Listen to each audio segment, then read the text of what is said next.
Hey, so it's that time of the year where we get really warm days, really cold days, and plants are just like you and I.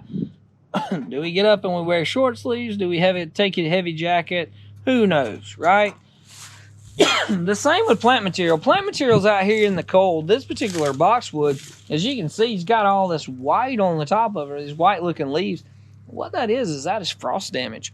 And what that means is that this particular plant, it got down cold. Here in middle Georgia the last few weeks, we've had some 30s and we've had some 70s.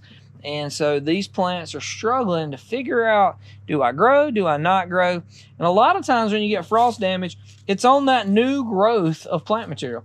That new growth freezes or it dies off because of the frost. And as you can see, this particular plant, as well as all of these boxwoods that are facing to the east, which does only get morning sun, particularly, have all got frost damage. So this time of the year, when you're out there looking at your plants, a couple of years ago, we actually had a really, really bad freeze and a really, really bad frost, and people lost thousands of plants due to this particular thing. If you got plants out in the yard that are sensitive to the cold, remember, go out, cover those plants up.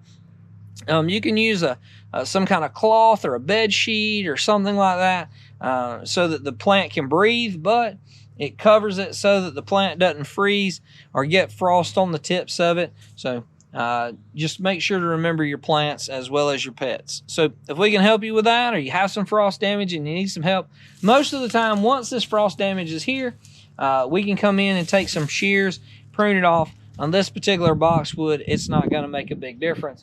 On some specialty plants, it may cause it to have some dieback, and you want to trim that dieback out as soon as you can. So hopefully this helps. Let us know if we can help you.